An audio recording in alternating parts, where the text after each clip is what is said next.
There we go. Alrighty, hey everybody, I'm Rob the Builder. Can we build it? Yes, we can. How you doing, David and her ladyship? Now, yesterday Bassman had a power outage. As to whether that has continued, I do not know. We shall see. Hopefully he'll be on with us later. Anyway, in the meantime, what I'm doing is I'm detailing the engine and wheel stems of the Corsair. It's pretty much that simple, people. Yes, it is. Now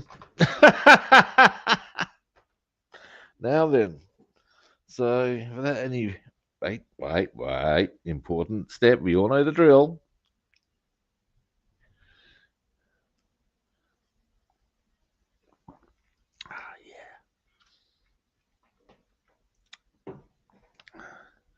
Oh yeah. Oh yeah.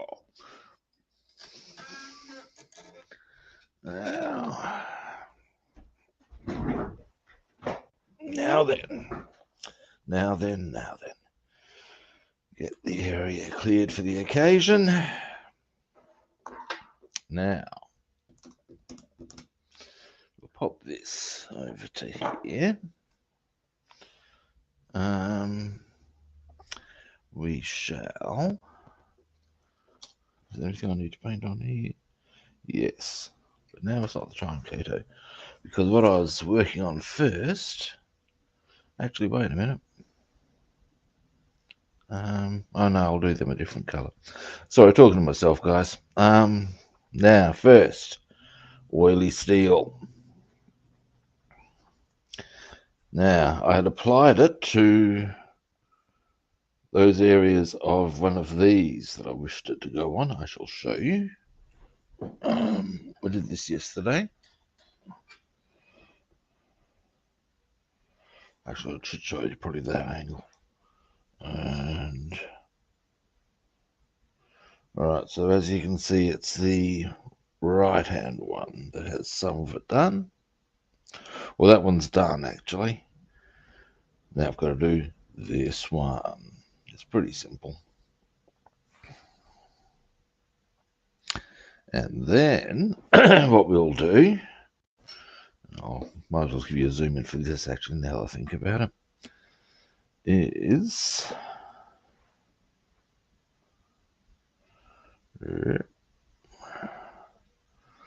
we'll be putting oily steel on the bottoms of both this, the cylinders on this and this. That's the plan. Now, I also have an extra plan that will catch you, well, not off guard, but there's not actually part of this.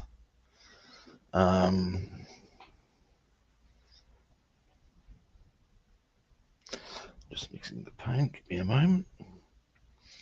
What we should also possibly get onto is this part here. Give me a moment, I'll just... Is that stable? Yes, it is. Good. Excuse me.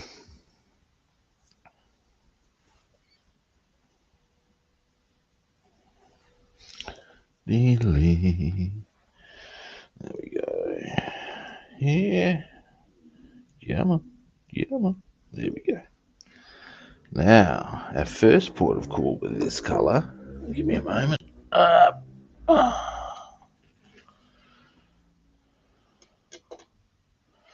is, I'll quickly use, it won't take us long.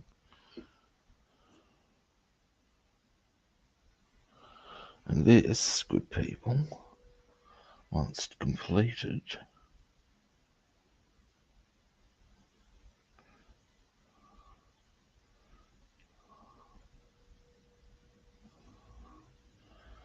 will enable us to, once dried, put the canopy in position.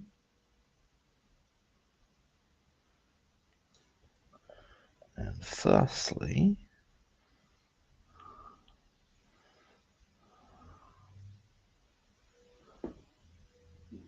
complete the kit. There will be much rejoicing. Yes, there will. All right. There we go. So yeah, just attending to. Can't really see it very well.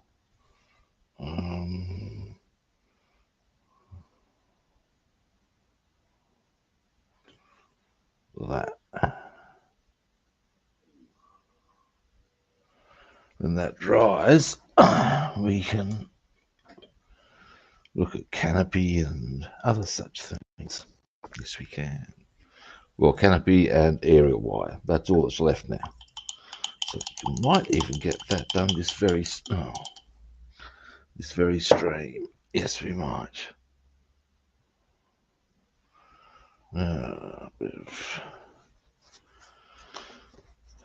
Now, moving right along, good people. Having done that, I wish for a very crisp brush. We will go with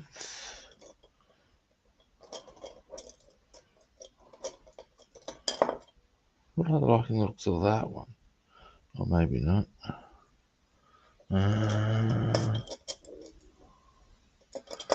Yeah, lower like that. Do I? I do. Now, we'll get the goggles on. Oh, hey, Big Racer, how you doing?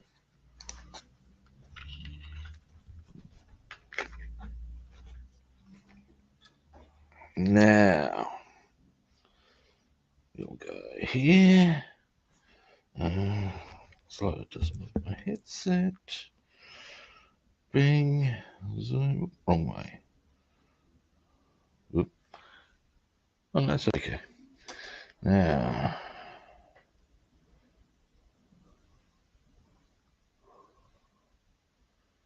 so, here we go. I think, yep, good. Now, so yeah, we're gonna go. I should miss a spot there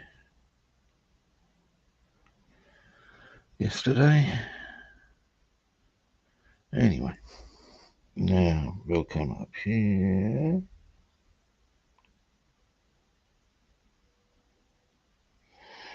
Maybe approach it from this angle a bit more so as I can. There we go. Just trying to avoid getting the bolts.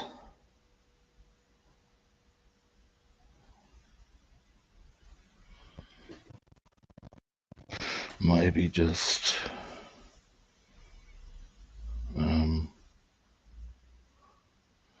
add a little more.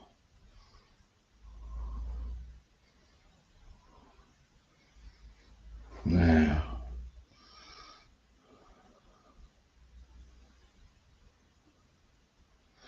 getting back to to business, good people. So, yeah,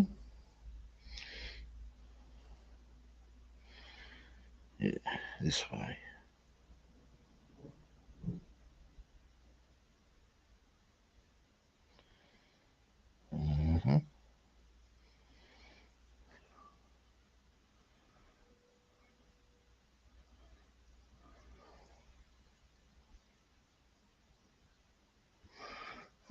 Rubbing. There we go.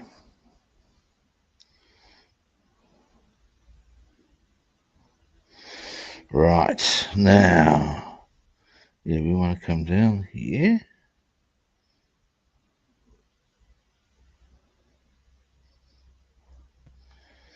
And across there.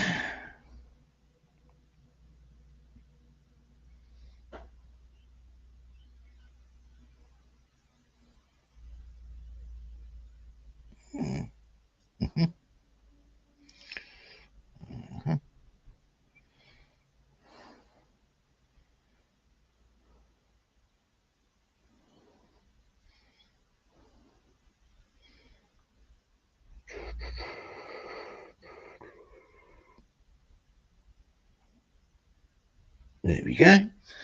Now we go across there. Almost getting there. Hang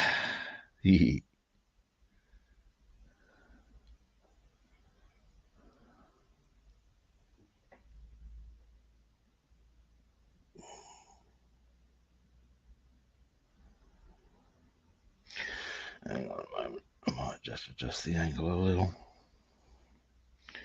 There's some bolts there that I'm going to want to highlight, and it will be easier to avoid nailing them if I come from the side of them. At least that's my experience. Now we shall that way.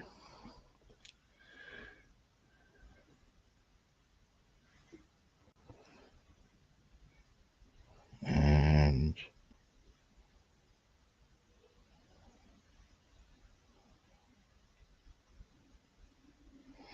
there we go. Now we come across.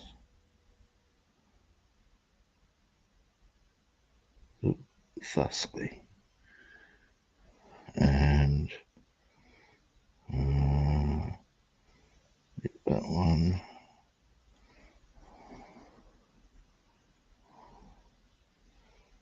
There we go.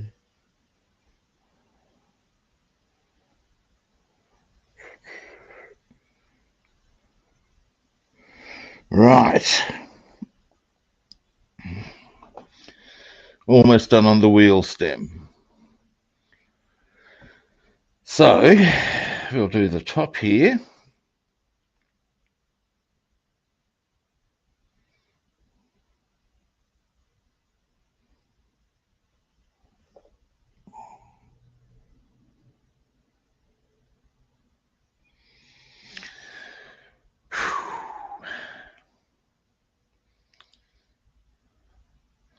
And then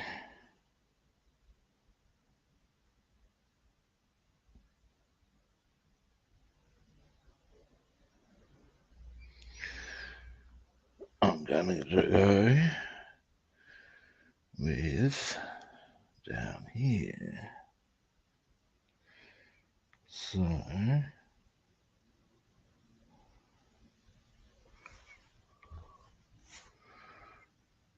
we shall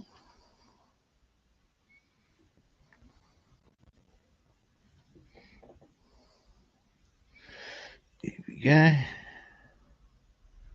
into there.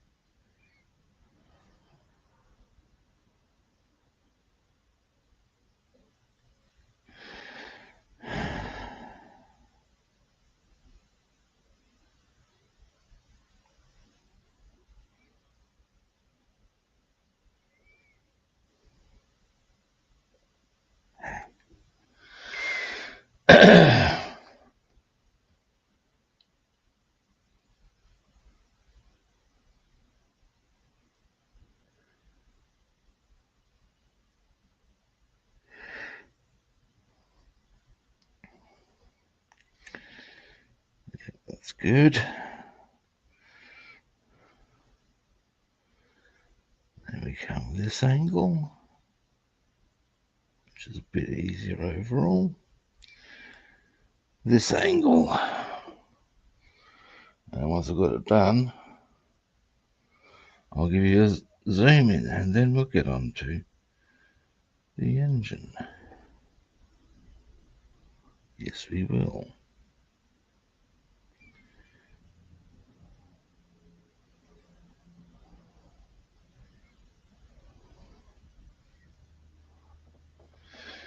We believe.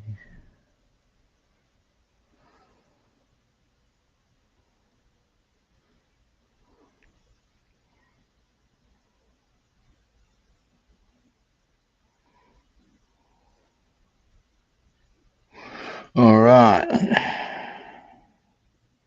And maybe just a little in.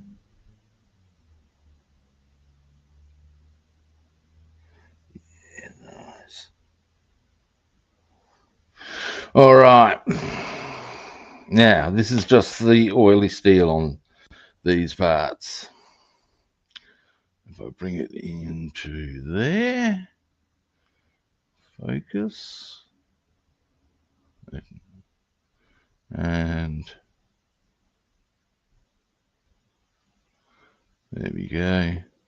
Now, the oily steel is just on these hinges and parts up here.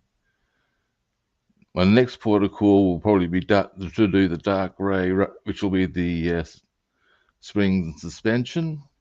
After that, we'll probably hit maybe some bronze for the bolts. Yeah, you'll see. You'll see. Oh, you'll see. Now, getting back to business. Engines.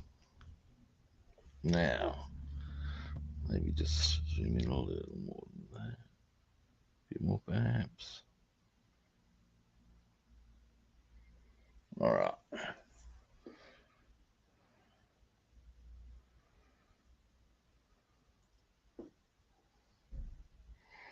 Now, let's get the light right so I can see what I'm doing. Now, in this instance, here we go. Right, it's going to be very tight in here first.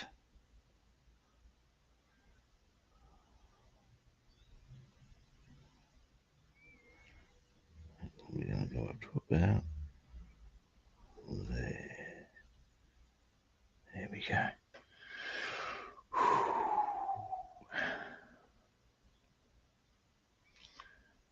And then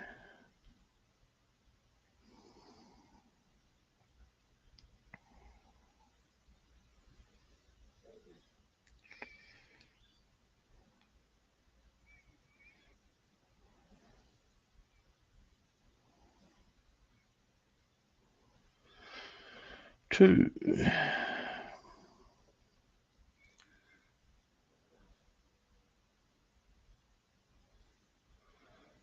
The thing is, of course, there's two of these that need to be done.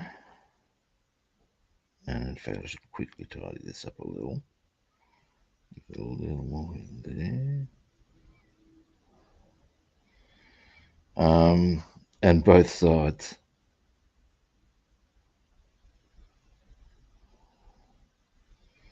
So, bit of a process happening here.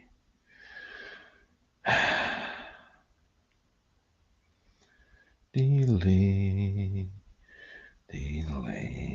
But I would also suggest that as a process, it's not actually that bad on the time front. Oops, got a bit carried away there.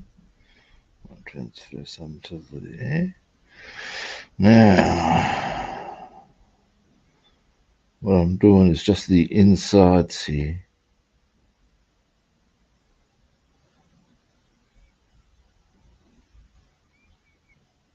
By insides, I mean close to the wheel.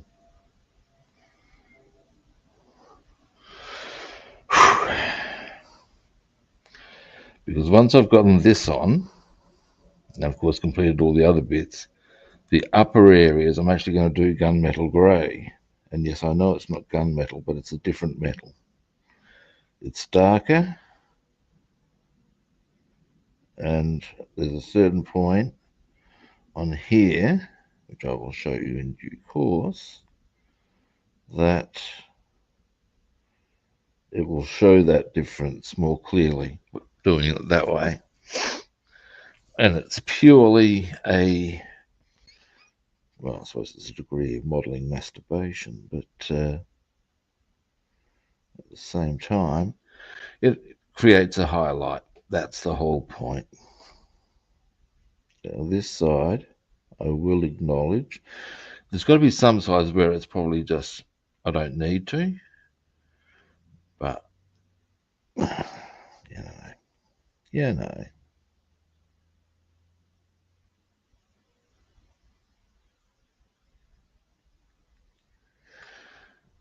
Now, Actually, making fairly good progress on the time front with this. Okay. One side. Now, this side's a lot more clear. And there was much rejoicing.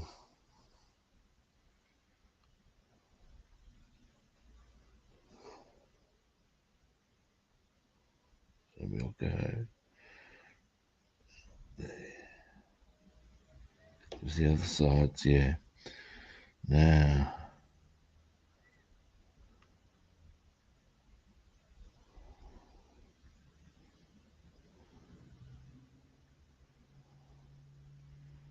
these are slightly different in as much as, yeah, there's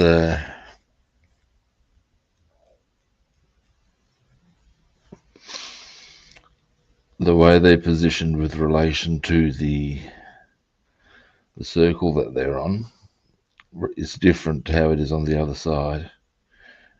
It makes for different painting. Now, on that base theory, well, because of that, what I'm going to do, slide in between all of these with this colour. Thus,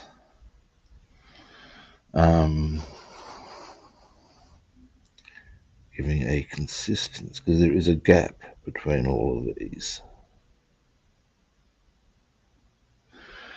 So I may as well fill all of them up.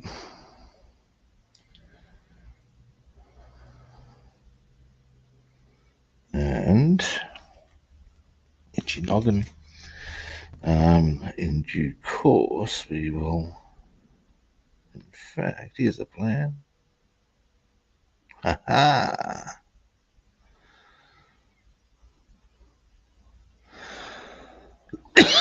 Excuse me, I may have developed a methodology whereby I can do the area inside and the area that I need to hit in the cylinder, which would probably save me a bit of time, which would be no bad thing in my eyes. Now, into here.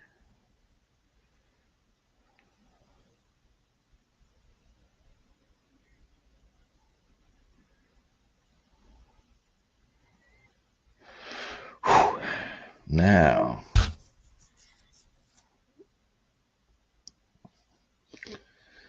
next,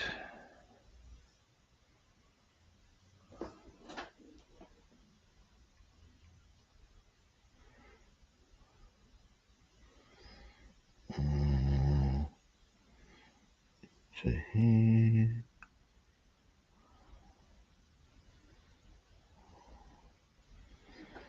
There we go. Coming along, peeps. Coming along. Now,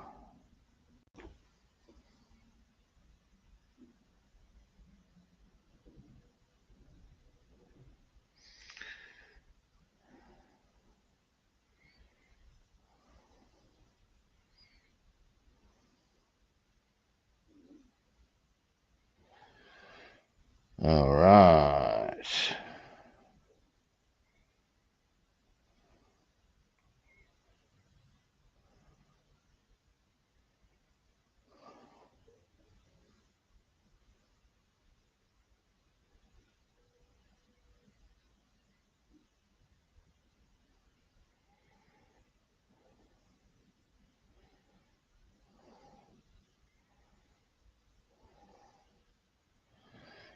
All right.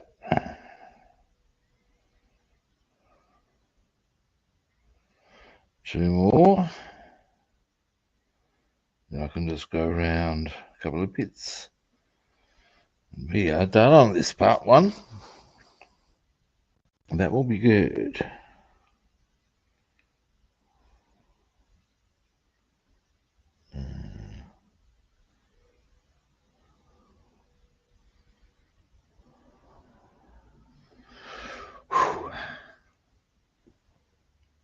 Ah, Bassman. Give us a moment.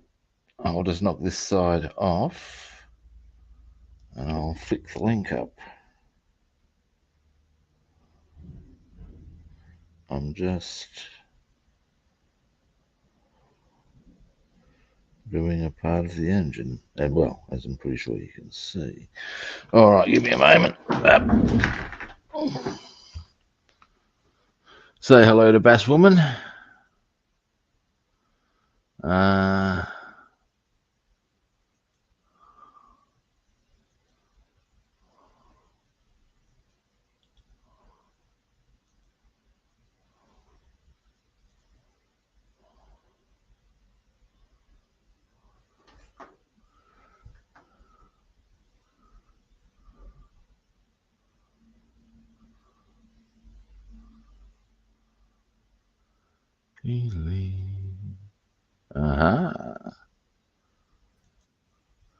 Well, hello. How you doing? Fine. How you doing? So you got your power back? Pardon? Yeah. Yep. Everything's good. Yeah. Everything's Power great. outages. Yeah, Never good. Oh, They don't they suck. just? We tend to get ours during summer, and that's largely because of the sheer amount of use. Everyone's got their aircon cranked, Yep. and it's at a point these days where they do what they call rolling stoppages. Oh, really? Yeah. And the one thing I always find most interesting, and this is part of the reason, okay, long and the short of it, over here, or in the town I live in, the eastern suburbs, that's where they're the more cashed up suburbs. And I try to live in the eastern suburbs because, A, yes, everything's a lot more comfortable. Oh, yeah. B, lower crime rate, all these sorts of things, you know. Well, that's worth it And right there, right? oh yeah, and anyway, it's interesting how the eastern suburbs get a lot less of the rolling stoppage action. And all I'm saying to that is there's a reason to live in those suburbs.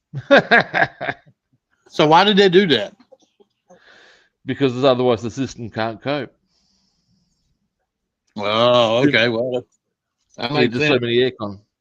Anyway, so what I've done here is that inner area on the cylinders is oily steel.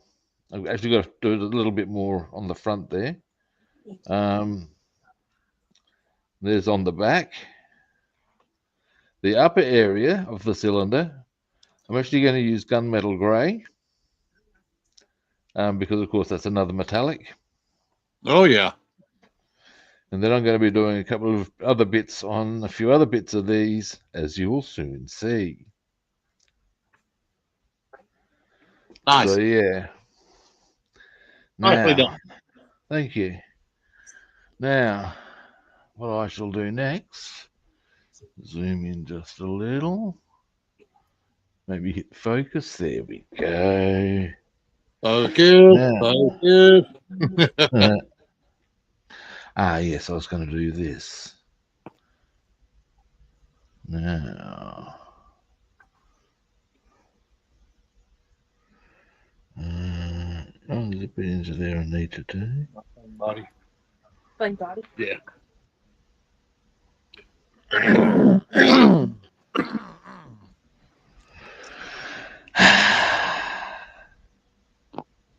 Remember to breathe. Oh, well, that's more of one of those sighs of satisfaction. It's you've never read the books Hitchhiker's Guide to the Galaxy, I don't think, but I think my wife has. well, Yes, I love it. She has and she loves it. okay, then she'd be familiar with the self-righteous doors on the Heart of Gold that open with a satisfied the satisfaction of a job well done. Yes. And they also those that open with the pleased to be of service. Thank you. And it pisses off Marvin, the grumpy and paranoid android, who on one occasion bemoans, and here's another one of those doors opening and closing. Call that job satisfaction? Because I don't. Yeah, while she was reading those, that I found it very intriguing. I actually asked her questions about it, and some of the stuff she told me, especially about the Android. I had time. I wouldn't read it. If you read the whole trilogy, there's one particularly golden moment where, because Marvin goes to it, they traveled through time at one stage. So Marvin actually, at one stage, has lived so long that he's about 6 times older than the universe itself. And there's a point where, if you travel to, you can see God's final message to his creation, or what is supposedly the case. And he goes to see it. And the message says, "We apologize for the inconvenience." Yeah. Well, a deity might. Right, that's that tidied up. Now, the next bit. Ba, ba, ba, ba. Oh, hey, Jeff, how are you doing? Hello, Jeff. Now, So how was your day yesterday, Rob? good. I attended in the morning a thing for basically it's about keeping your mindset whilst running your business, which is a challenge, all of its own. And it was actually, really good and really informative. But one of the biggest problems I was having was that the woman presenting it was smoking hot. And I'm, mate, dearie me, is all I'm saying. I'm doing my best not to be overtly perving at her.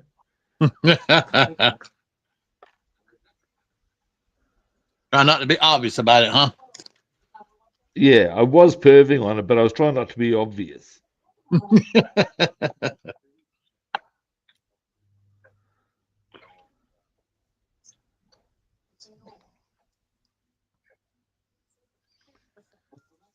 I'm increasingly concerned, however, because I'm 58 now, that I'm starting to fall in the category of the dirty old man. And this is unsurprising, given that I was a dirty young man. But now, I mean, it would be a shame to put that practice and experience, let it go to waste. But yes, dearie me. Dearie me.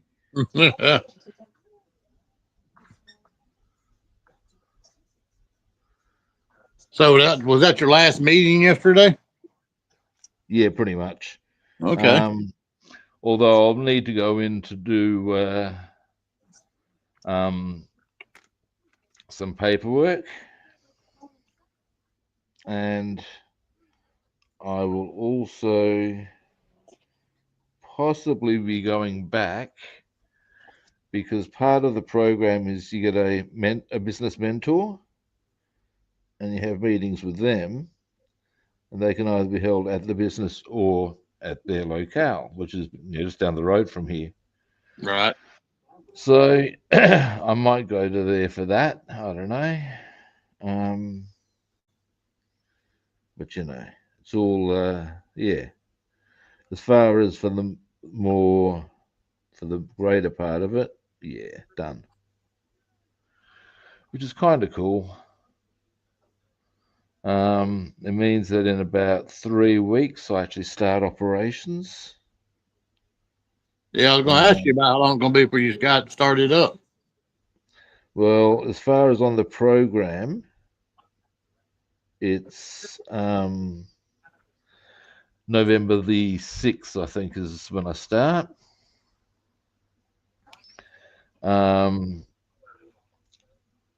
As far as in practical terms of running the business, given that, of course, a lot of the places I would approach for my Tai Chi sessions, like the nursing homes and retirement villages and stuff, wouldn't be starting programs like that over the Christmas period. Right. I think that'd be really cool when you get that going. Oh yeah, it's money for it's easy money, and look, it'll help them out. Yeah. And you enjoy as well, right? Yeah, totally. So it's there is no lose on this in this hand. You know what I'm saying? Absolutely. Live coaching tends to get a bit quiet towards the end of the year, according to my market research. Now, that doesn't mean I won't get any, but it does mean that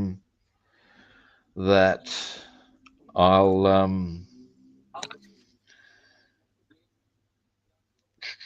what was I going to say? That it won't be busy. So Right. that's something to factor in. And self-defense sessions, it depends. Maybe some, and that might be.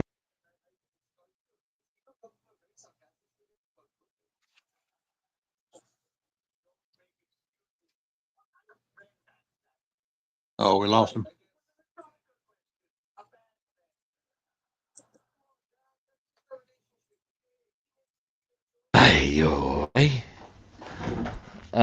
Anyways, I was saying, but the fact that there's school holidays coming up over here may work in my favor on that one, because people will have the time. True. So that may work. But in many ways, I would suggest my business despite being on the program in November, and I've actually put this in my figures, and that's all good. But I'm really not going to get any real traction until probably February. That's the reality. Right. And that's fine. I'm positioned well and such that I can afford to go, well, I can take that time and use it constructively and see what I can get.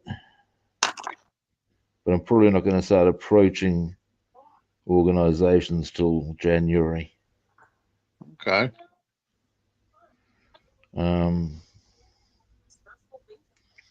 Yeah.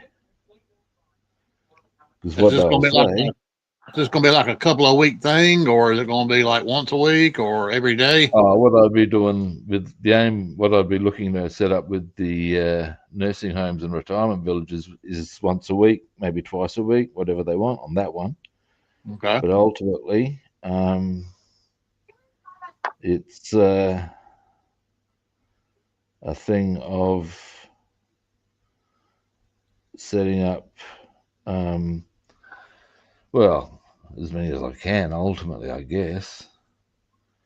But yeah, if I approach them now, my experience from when I had a business before as a straight martial arts school was that if you approach them now, they say, "Oh, yeah, we're just winding down now, winding up for Christmas.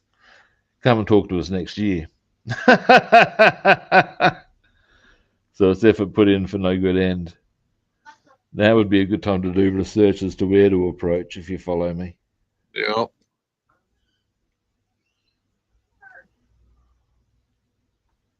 Now, we are getting places, we are.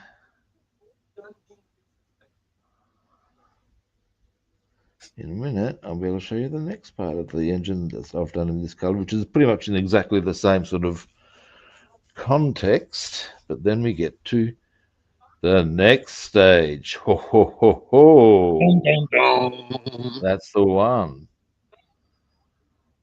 How's your one coming along there, Bassman?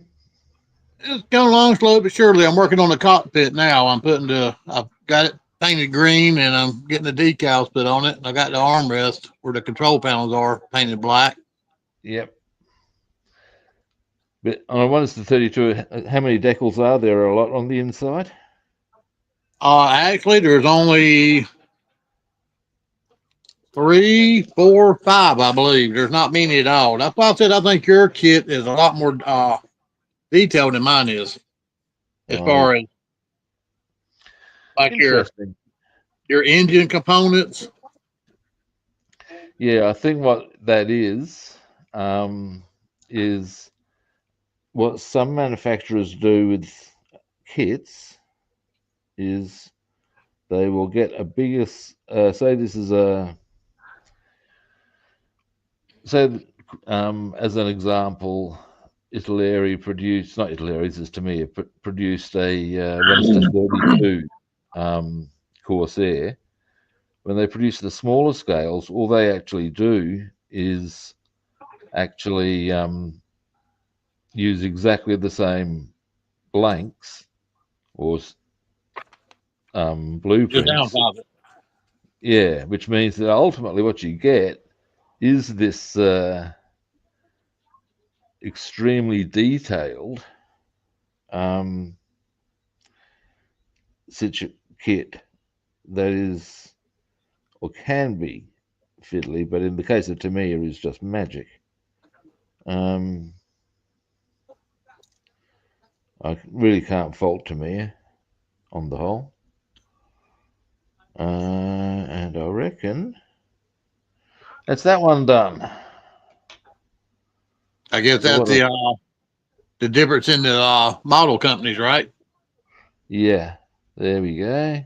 So I've done the bottom there in that same color. As you can see, we've got there. Now, what I'm going to do is the upper part of the cylinders. That's where I'm going to go. Actually, I should go natural steel. Really, it's not really a gunmetal grey scenario yet. Yeah, that's actually what I did. I went back and changed some of mine to steel. I got some of them copper and some of them steel. Yeah. It's variation in color it will do you no harm. Now, I'm going to be putting about another 3 colors on. Now, next, we shall go natural steel.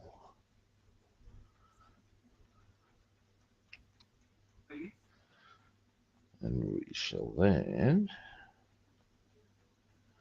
be applying this. So our insurance company actually moved pretty quickly on the accident. They done gave us a claim. Nice. Paying off the car, and we're going to go probably tomorrow or the next day and get another vehicle. Oh, that's actually really quick work. That's good. That's what you want. 3 days. 3 days. We filed the claim. They settled it. Went and got the car. Done their assessment on the vehicle. That is what you want. Yeah. Particularly as I would say, living in a country area, if you don't have a car, you've got a problem. Yeah. If you got a bike or a moped, you're in trouble out here. Well, yeah.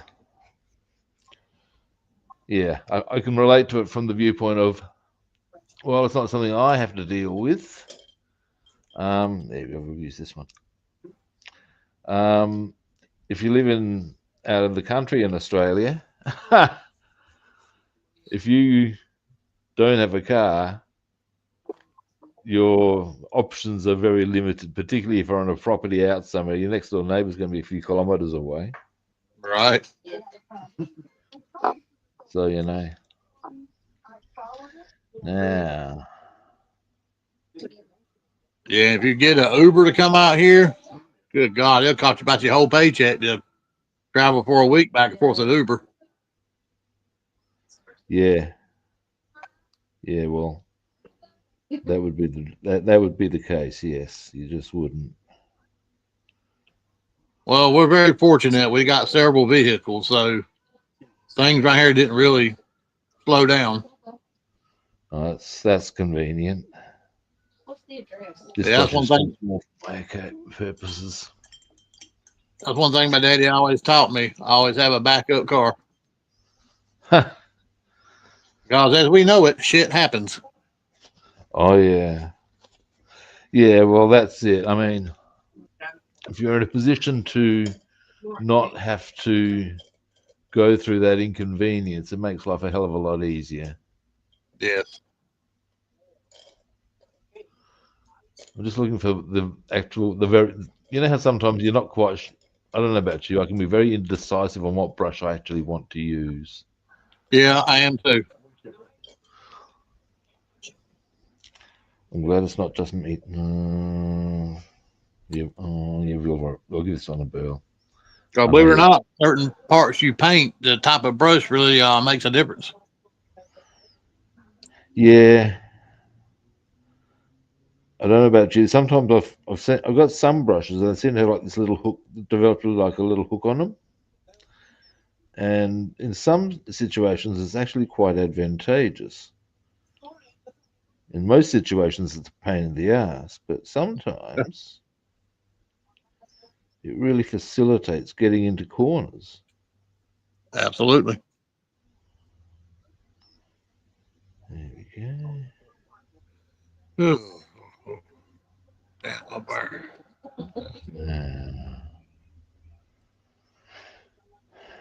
Yeah, I've got a day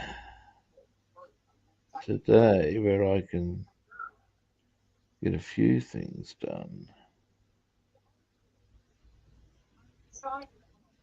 And I will.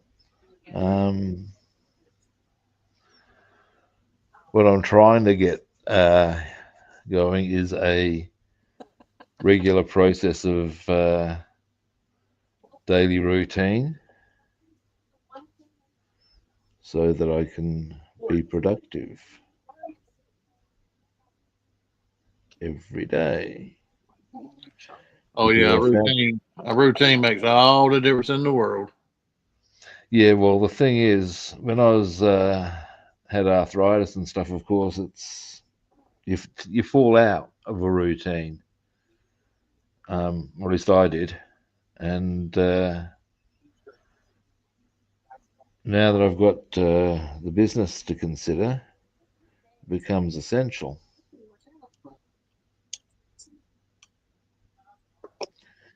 There we go. This one's starting to come up quite nicely.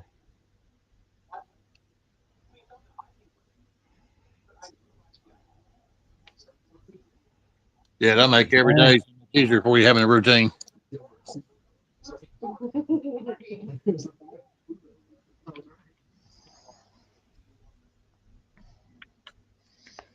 Now, getting places with this one. Only got 3 more on this side.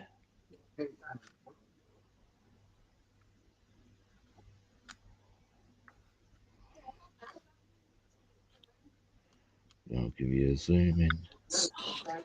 I'm developing some cunning plans with what I'm seeing here. There's a couple of details I hadn't noticed before that could make this engine particularly funky. Don't get funky. Oh yeah.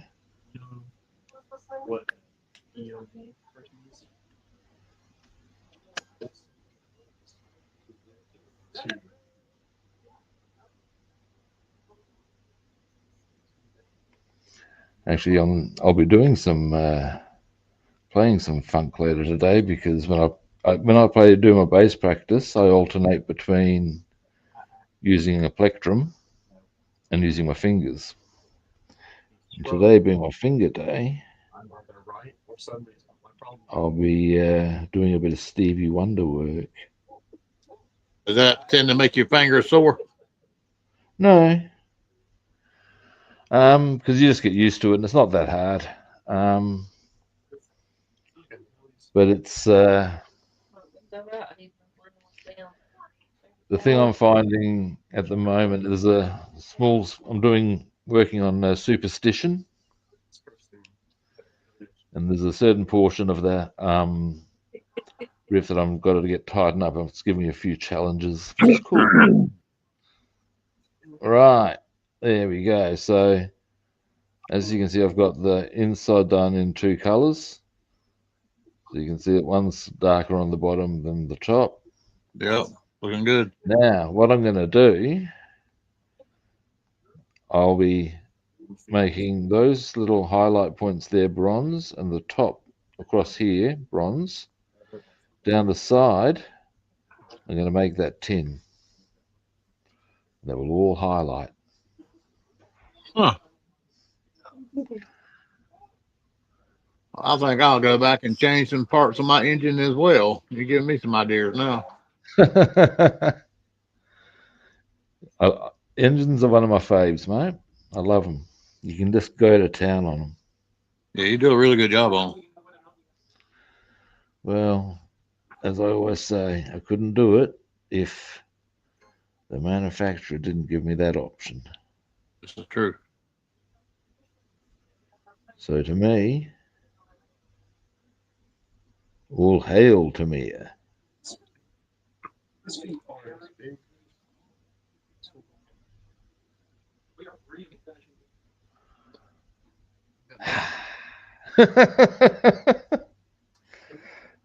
Feeling very chipper about that, I am. Oop, I should look at the...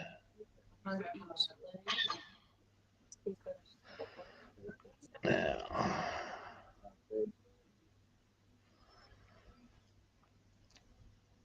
I'm not sure if I'll get onto the... hello. Give me a moment. Just need to freshen this brush up a little. We've got a bit of a gluggy point on it. I believe that's the technical term that I seek. A gluggy point. Gluggy? Gluggy. I've been trying to find some good reference pictures of the engine and cockpit and underneath, and it's really hard to find good detailed pictures. It can be. What you tend to find a lot of, I've discovered, is a lot of pictures of models that have been done rather than the actual aircraft. And to me, it's like, well, that's useful, but I would prefer pictures of the actual aircraft. Yeah, I mean, you can find a plethora of pictures, but you just can't find what you're looking for, pretty much. Bam. Shoots from the 3-point line, gets nothing but net. Absolutely right. It's very frustrating, I find. Some aircraft are easier than others. I wish somebody would fix Google because whenever you type in something, it never carries you to what you're typing in. It carries you to some other stupid shit. Yeah, every time.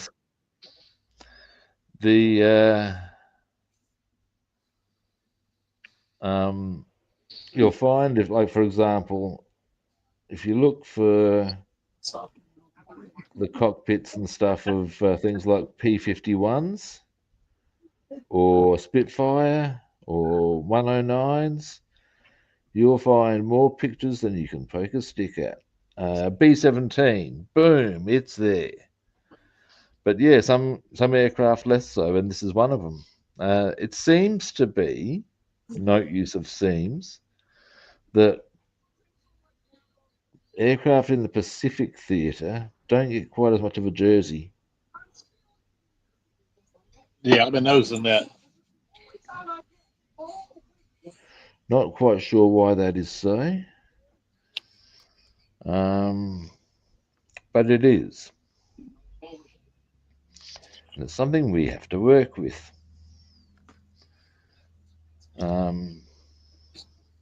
Yeah, normally Pinterest, I don't know if you go to it for any kind of reference pictures or anything, but Pinterest is really good about, finding things.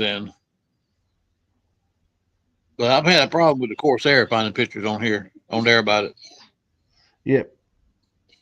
I can totally understand what you're saying.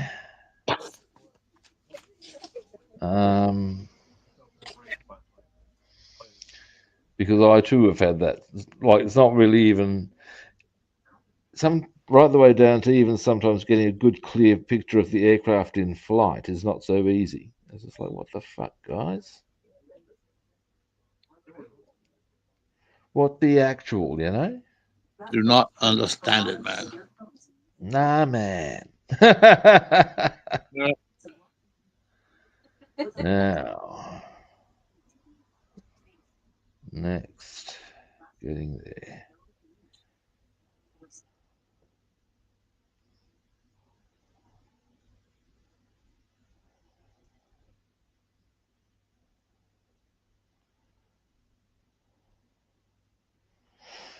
I know what I'm going to do here. These are a little bit more. There's a slightly different angle on these ones I need to work with. So it's going to be a bit of a maneuvering around of things to get the job done.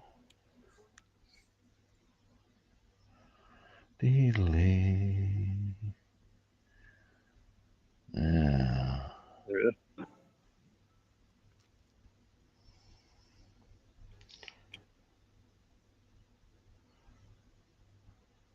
But you're going to try to work on your Batmobile again. We're going to finish up the Corsair, then go back to it, or?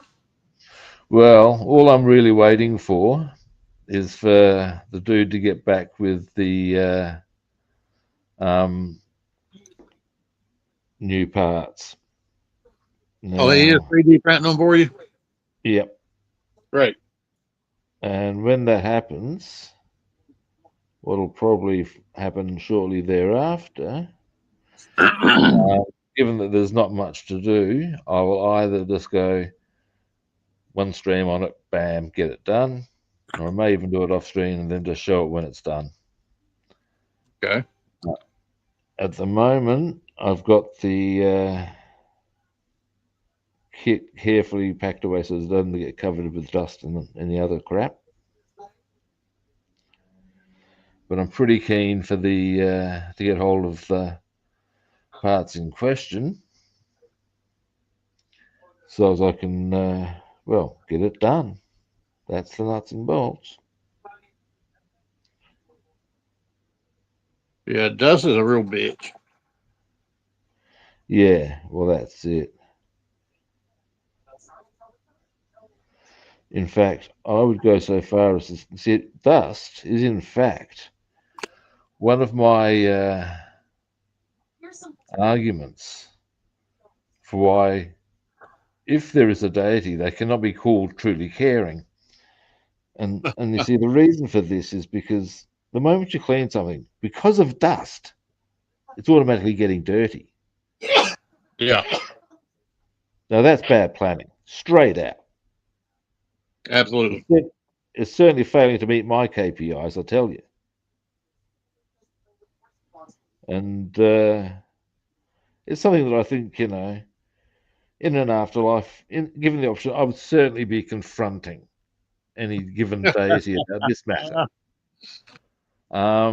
It's one of a long list of things that I think much needs to be held to account. If they were a school child, you'd be giving them a bad report card. And that fucker's going to get one too. Damn right.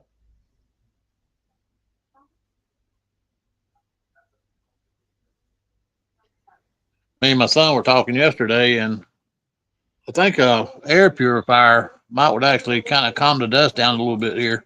So, we live next to fields, Of course, Oh, your house yeah. is more dusty because you're out here around farmland, you know. Oh, yeah, heaps. There have to be, Yeah, it's particularly brutal. with wind. Yeah, it's brutal.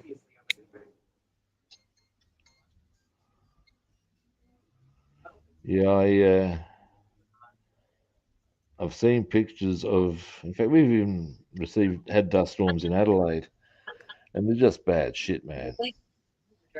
They are.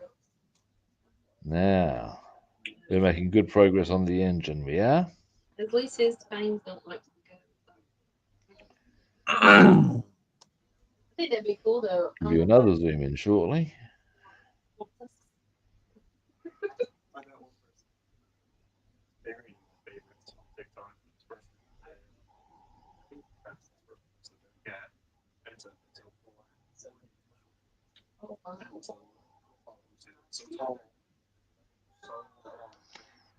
I know there was a big dust storm here a couple of years ago, and someone had managed to actually get a picture of it um, moving in from. I don't know where they must have been on Mount Lofty. But basically, it was a pretty clear picture of this big, massive dirt, and there's the city. And I'm sure you're quite familiar with this sort of a setup. It's just, yeah, it yeah, gets into everything, and it's just it's terrible. Terrible. no fun at parties.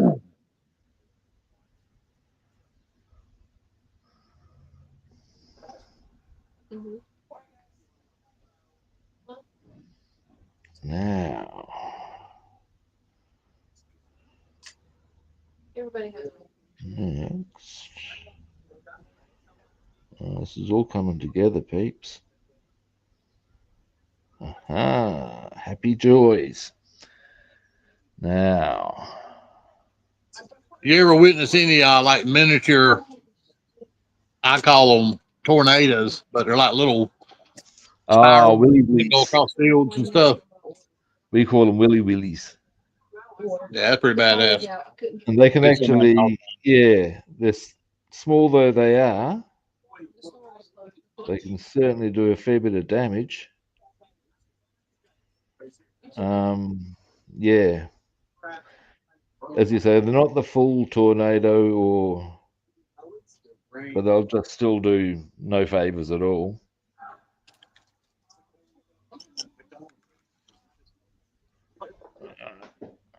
Yeah, little baby tornadoes. Hey, But that's what.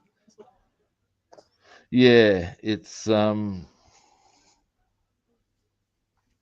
just one of those. Mother Nature is pretty impressive when it does its thing.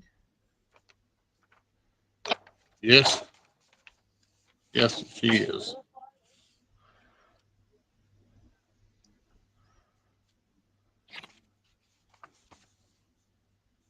Now, let's see, all coming together.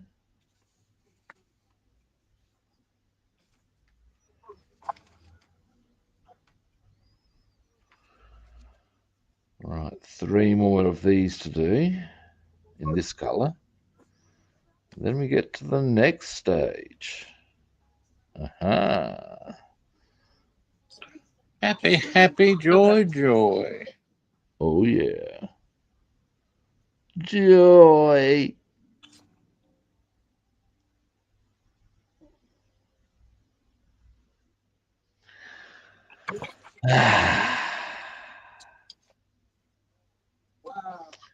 Rightio.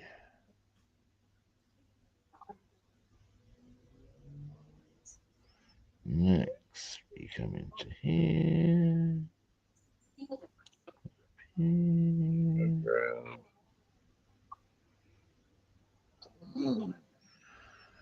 All right.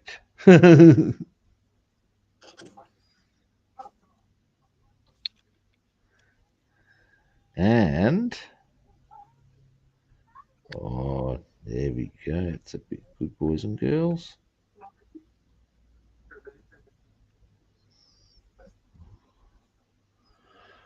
All right, let me just clean my brush. Next port of call will be, I reckon, should I go 10 first? Probably. Yeah, I'll go 10.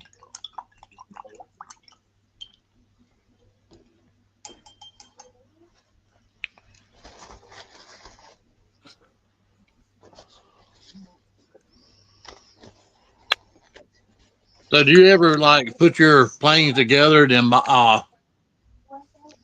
weather them afterwards? Yep, I'll be doing weathering on this one. The only reason I didn't, or I'm not going to weather the P51, which I might actually get finished this stream, is because of the decal thing. Oh yeah.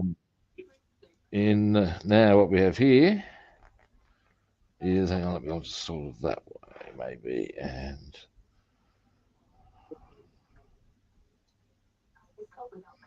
so we got the two colors on now. Oh yeah, it's coming alive. Now, our next port of call will be to put some tin on, and that will go on the very edges. You see how you got those lines there? Those sort of. Yeah, Yeah. I got those on my engine as well, and I just kind of painted mine around black and painted inside. Well, I'm going to hit that with some tin. Now, tin's a very cool color. I use it for a lot of things. Yeah.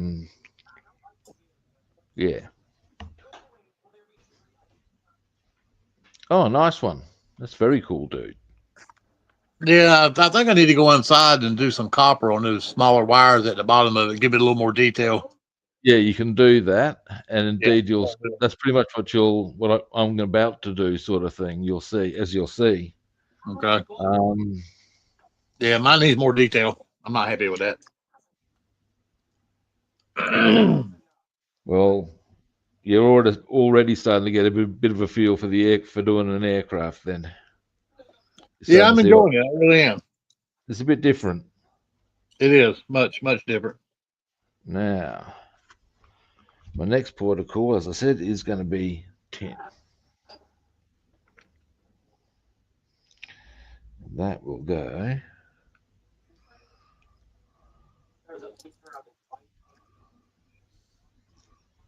into, here we go. So I need to get a different brush. This is the same brush I just used. I don't generally like using the same brush for two different colors because I call it brush fatigue. They seem to get a little tired. Yeah, when they start getting wild hair sticking out everywhere and they don't. Yeah. They're not firm. It's not that they're no good. It's just that they've been used for a bit and they need to be given a bit of a break, as it were. Happy with this one. Let us return to the process.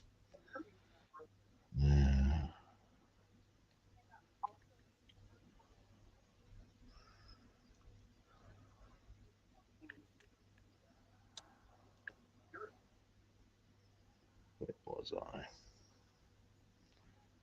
Aha.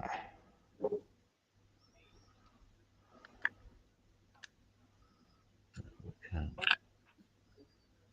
to there.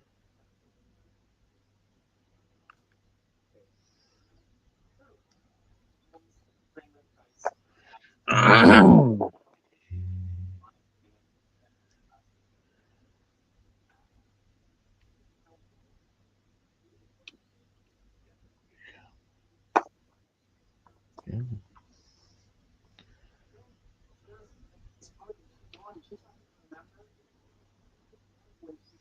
Y'all having another nice day there in Australia?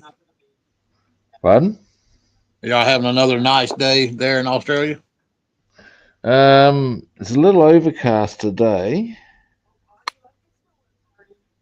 but it will be pretty. Then it's going to be sunny for 2 days and quite warm. I think one of the days is actually going to be 30. But then it goes quiet on.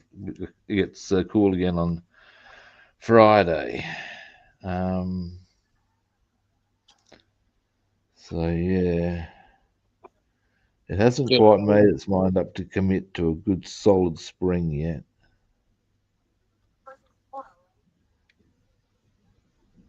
what's your definition of cold there? If it gets under 20, it's pretty chilly. As far as there's a high temperature. If we get into the mid-teens, that's a cold day. If that's the high temperature. It's very rare that as a high temperature you'll get less than 15. It has been known, that's in where I live. It has been known, and as far as low temperatures go, if it starts getting down to 1, 2 degrees, then we start going, ooh, that's cold. Which I dare say, in comparison to areas that are snow drip, you get snow where you are, don't you? No, we really don't. Once Oh, every couple of years. Yeah. This part of the mountains. Yeah, the North Carolina mountains is blocking a lot of stuff off from us. Okay. Yes, I always, for some reason, associate. Yeah. Okay. Anyway, so what's cold for you guys? I don't know what's the coldest around here. Cold around here gets to be about between 25 and 30 degrees. Yeah, that's what I'm saying. Between 25 and 30 degrees around here. Fahrenheit. Okay. Fahrenheit. Yeah, but that I get it. Yeah. Yeah, it very seldom gets below 20 around here and during the wintertime. Yeah. Now, according to the Old Farmer's Almanac, we're actually supposed to have a snowy winter this year. Ah, interesting. Yeah, I'm looking forward to that because I love snow. We don't get enough of it. Yeah, look, we don't get it at all. Not in Adelaide. Up at Mount Lofty, they will get it maybe once in a blue moon. But it's not generally a thing. If you want to see snow in Australia, you have to go interstate. You have to go to New South Wales or Victoria or Tasmania.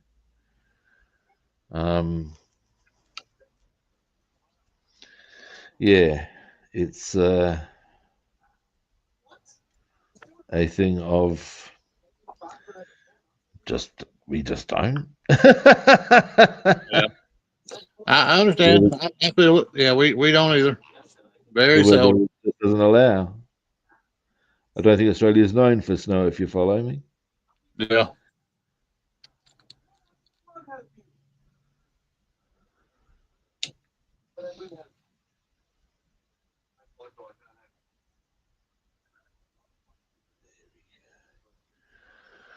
Now, pretty soon I'll be able to show you why and how I've done the tin color.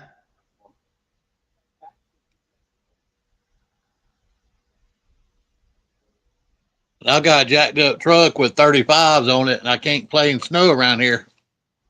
Ah,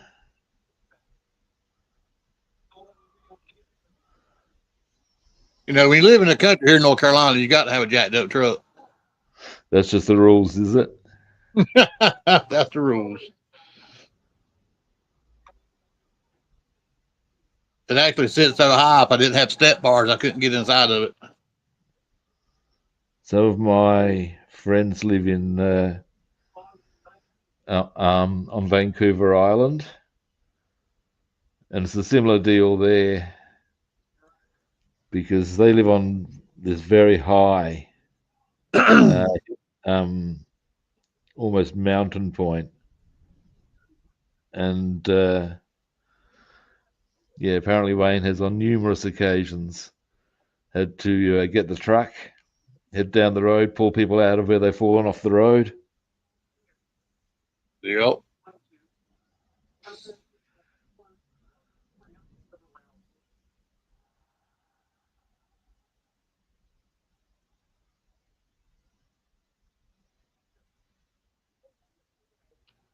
Yep, we're in the part of North Carolina where we don't get much of nothing around here. Hot and nasty.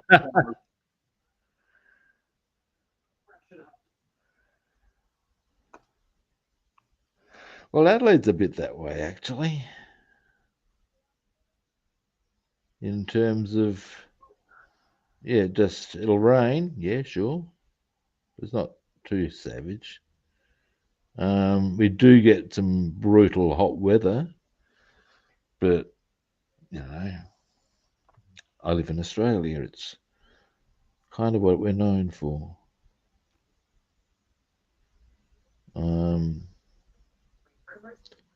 And given that I'm within Adelaide itself is actually within, you, okay, we'll do it in miles because I know that's what you're all in. Within certainly 300 miles of a major desert. So unsurprising. Okay. Yeah. That given we're that close, it's not real surprising that we get some fairly hot weather.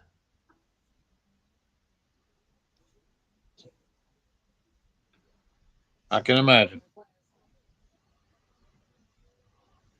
Now, let me just have a look as to where now I've got a couple of touch-up points because I think I got a bit clumsy with the brush, but I can tidy that up in due course because these being acrylics, they dry very quickly.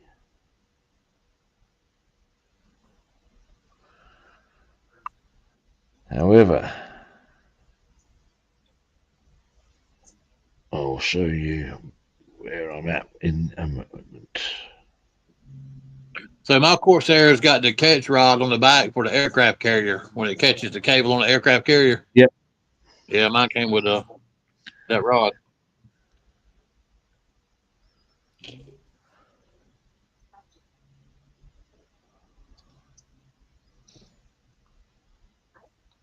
Aha!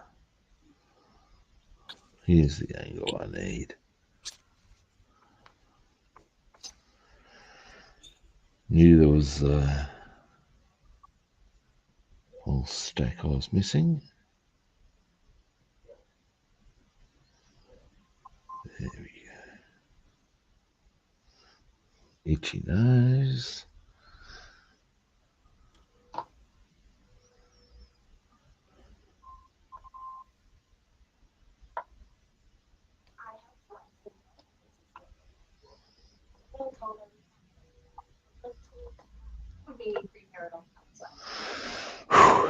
Almost there.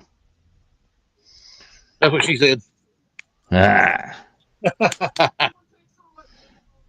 Or as I say with the family life, like British porn, almost, almost, almost. Ah, there we are. Yep.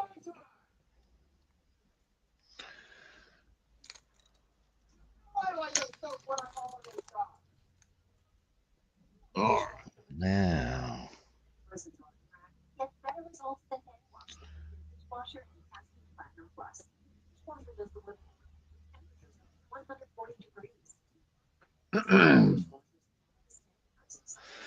all righty. This is coming together.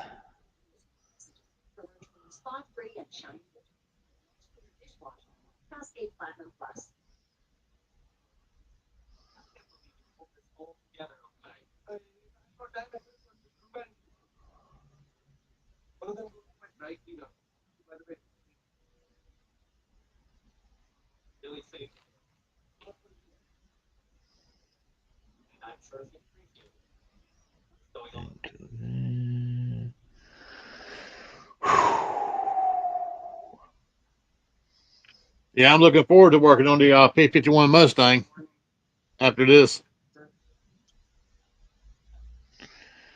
Well, I have an array to select from.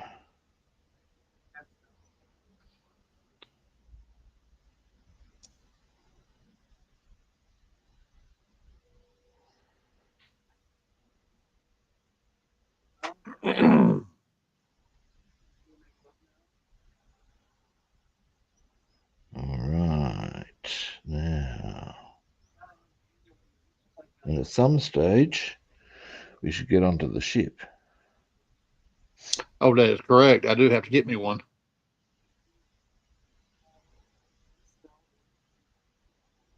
Looking forward to doing that with David.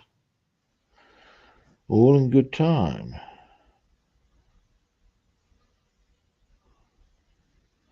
Oh, I'm You've not done almost any done. ships, have you? Fun? You've not done any ships, have you? No, It'd be a first for both of us. it will. It'll be a learning experience. David can be our teacher. He can guide us. Indeed. There's one of the things I'm really looking forward to on my kit. It'll be a very arduous piece of work, totally worth it, I would suggest, is that all the portholes are visible, and thus you can do a little streak of rust coming from each one. Oh yeah, absolutely. And that's the sort of shit that really sort of gives me a warm, fuzzy glow. All right, now here's where we are with this one.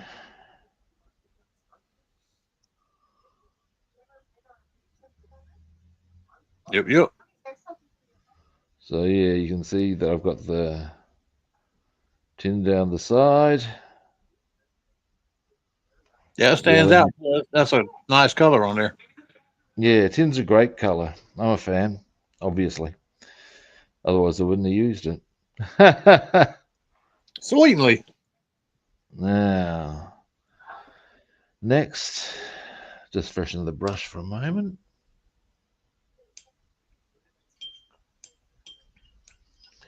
And after this, we hit it with some bronze.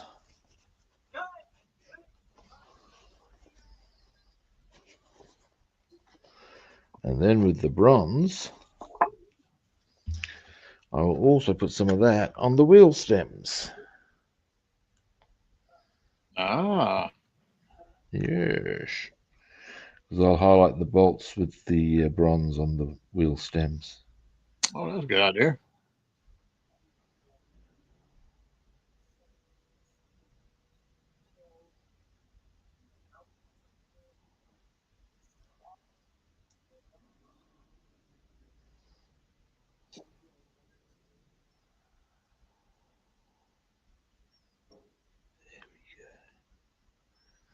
And these ones are a little more tricksy because they're not actually defined. It's more just, I think this one goes on the back, so it doesn't matter so much. But, you know,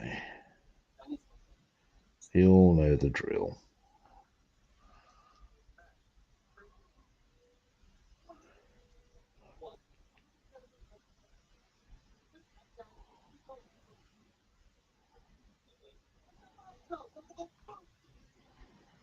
Also want to do some baking today. What are we baking? Not quite sure. I'm going to do a slice of some variety, I think. I'm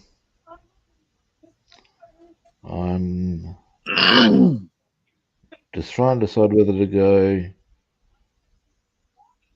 quasi-healthy, by which I mean something that people can at least kid themselves healthy when in actuality what they're eating is utterly diabolical for their body.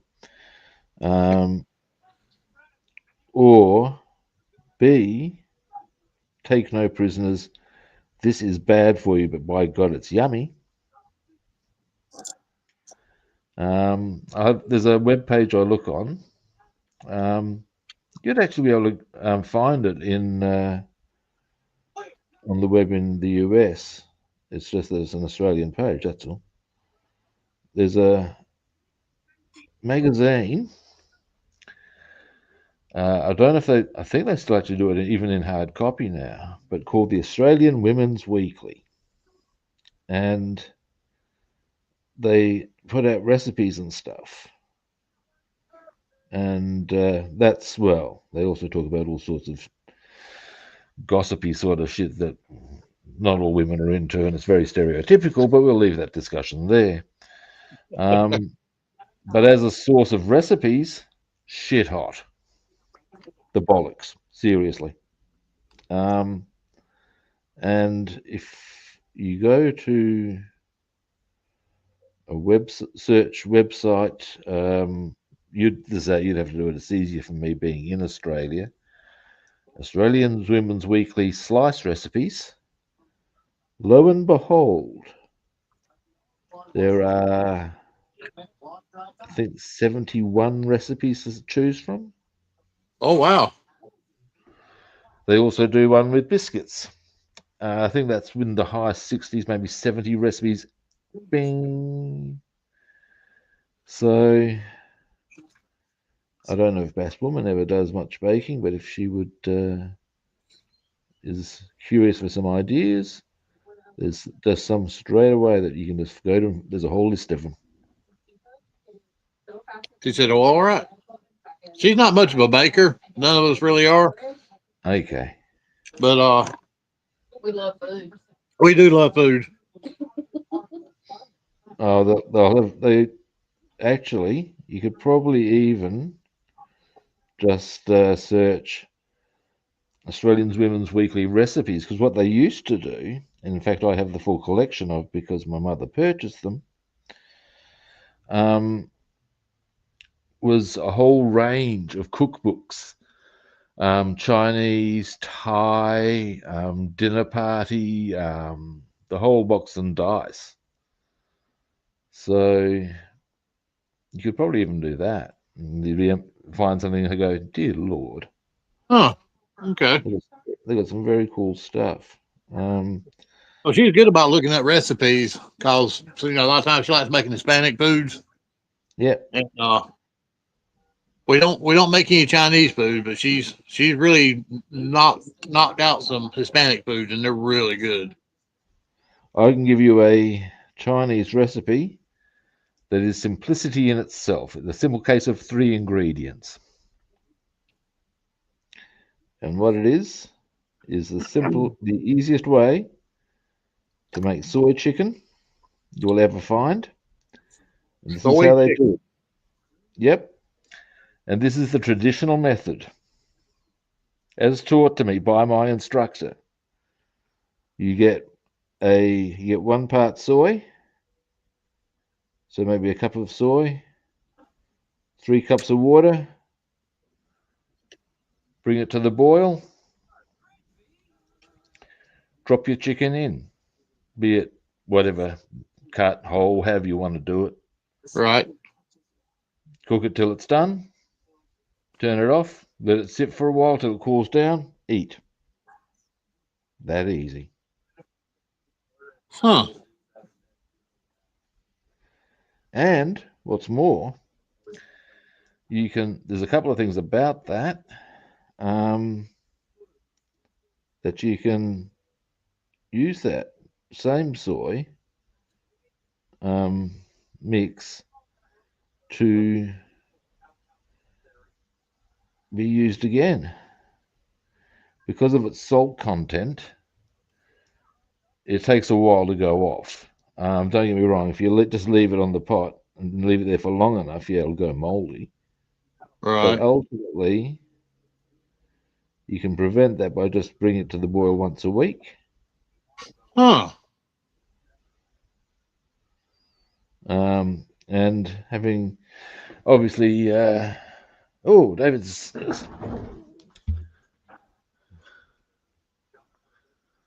They was talking about be grateful you're not doing a 1:200 Titanic, 4 foot long. Wow. Oh, good night.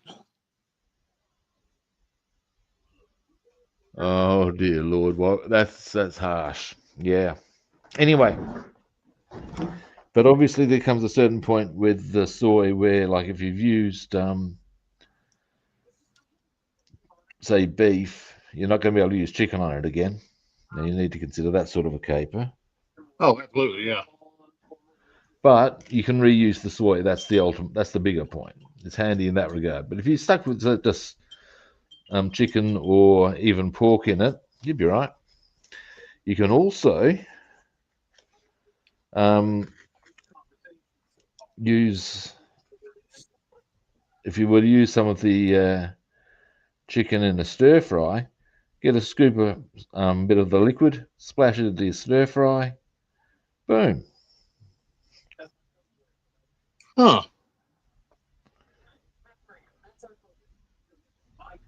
So there you go.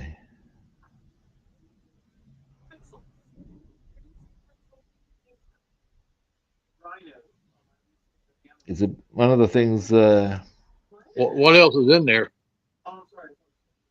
in the stir fry. Yeah, Oh, you don't need to go. Maybe some onion, like peppers and some onions. onion, capsicum. Um, oh, wait a minute. I don't think you guys call them capsicum. I think you guys call them bell peppers. Bell peppers, yeah, yep. Red, green, yellow, and orange. Yeah, that's Right, correct. something We know what we're there. talking about. Maybe some broccoli. You don't need only 3 or 4 bits. Maybe some snow peas or some just assorted friable veg. Basically, is all you really require. There's nothing too specific. And just once you get them going, actually, your first protocol is with the stir fry. Get your wok nice and hot. Throw in your onion, fry that off. Throw in some garlic and ginger, fry that off. Throw in your veg, your cooked meat, because we're assuming it's from the chicken that the soy chicken. Lob that in with them because, of course, that's already cooked. And then, once they've all had a bit of a go, lob some of the liquid in. And that will add flavour to the veg and the chicken. Well, the chicken's already got it. You know what I'm saying. Yeah. And yeah, there's your stir fry. Done. You only need about 3, 4 vegetables. Everybody thinks you need tons. You don't. It's a bit like something I've discovered with Italian cookery, which I've been getting into lately. Sometimes less is more. Yes, absolutely. Don't overthink this shit. One of my favorite Italian meals is 5 ingredients. It involves this stuff called bacala, which is basically salted cod. Mm. And yeah, the bottom line is that you put basically it's all it is onion, parsley, tomato, capsicum, capers, bacala. Boom. That's it. I don't think I've ever eaten cod. Oh, really? No, I don't think I have. Well, I probably wouldn't have. It's just that when I was living at Marden, which is the last place I lived at the local shopping centre, I discovered that there was a rather good continental deli. And it was there that I discovered the joy of a number of Italian things, one of which was bacala. And you don't generally get it everywhere over here, only from continental delis. And as far as it goes, pretty happy with the discovery because it's A, tasty, and B, a very cheap fish meal.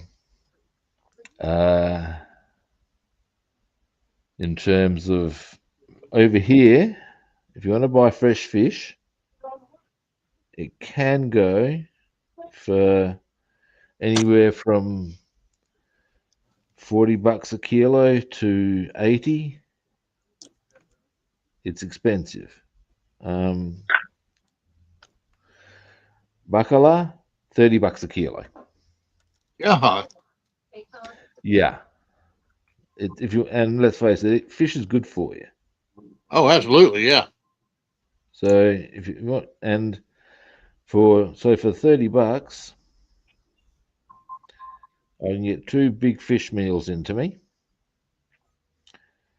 and they'll be tasty as all hell because I know how to work with bacala. There you go. So to Yeah, me, we it's a don't eat big enough hit. fish.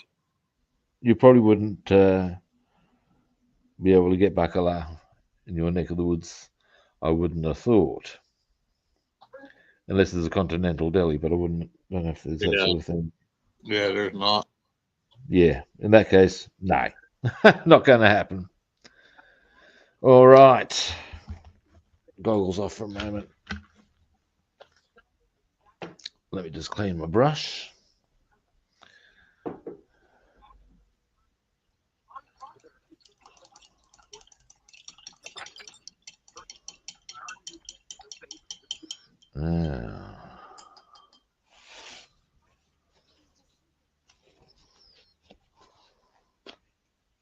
We did have a Jamaican restaurant come to our town, but it didn't last very long, and that's kind of a shame because they had really good food. Jamaican food's fantastic. Yeah, I really enjoyed it. It's some of the people. There was a couple at my course. They were actually Nigerian, but they're doing a restaurant, and Wow. they threw a dinner for on, and I went, and yeah, man, tasty as all hell. Now I'm going to go for some of this gunmetal grey on the tops of the cylinders for a moment at one particular point. Yeah, anyway, that's and some of the stuff was great. Like they did hey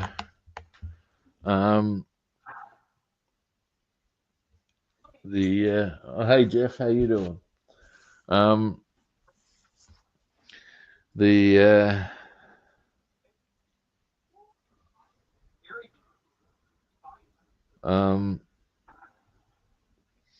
one of the things they did was giblets in chili. Yeah, you're talking about that a couple of days ago. It was fantastic. I don't know. I Really don't know how I feel about that. I'm not a big giblet eater. But they did a number of things that were all up. You just go, yeah, good. It's tasty stuff. And I've actually got a book over here years ago now.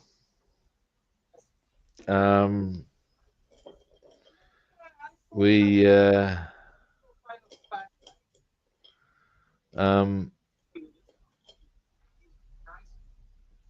was a woman named Dorinda Hafner, an African lady who did a cookery show on TV. And she put out a book which my mum has or had, and which, of course, by extension, I now have. And there's some really cool recipes in there that I've, some of which I've put to use. And yeah, but she's gone the whole She includes Creole cookery and stuff like that as well in the book. Oh, wow. Because, of course, ultimately that is not, it is related as a field because, of course, well, ultimately they were originally African.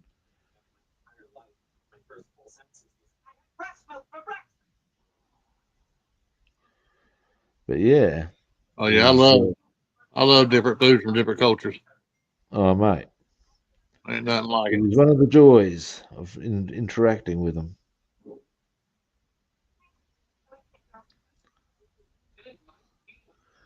I was very lucky. Excuse me, I've got an itchy eye. Oh, there we go. That when I was young, not only was my mum a good cook, but so was my best mate's father, and they would swap recipes. Indeed, the reason he's my best mate is because his parents are friends. Anyway, I've got my eye. Damn. All right, there we go. And so, because they would swap recipes, my mum was soon dishing up these quite kick-ass curries and stuff, and I just grew up with that. And one of the things that was funny was I remember once, because I always wanted to eat at my mate's place because of the curries. And one night we were strategizing such that we would work out as to how we would convince our parents that we were going to be crashing, that one of us was going to be playing over the other person's place that night. We were trying to work out as to whether we were going to be staying at my place or his place. This was the question we were working out. Yeah. And I was pretty keen to stay at his place because my theory being curry. There you go. And he conversely wanted to stay at my place. And I said, yeah, but your dad's curries are awesome. He said, yes, but you know what? So are your mum's roasts. And, you know, my dad, yeah, his curries are to die for, but so are your mum's roasts. And it was right then and there that I realised, yeah, it's all a question of what you're not used to. Exactly. And it was, yeah, I think from memory, we actually ended up staying at my place, and yes, we did indeed have roast. And my mate was stoked. Something that was funny as well, because as time passed, we had organised to catch up after family dinners on the Sunday, and I'd have my family dinners, and I didn't drive at the time, so I'd catch the bus down, and almost invariably I'd catch him with his family at dinner, and this was not a problem because automatically a seat would be made for me. Yeah. And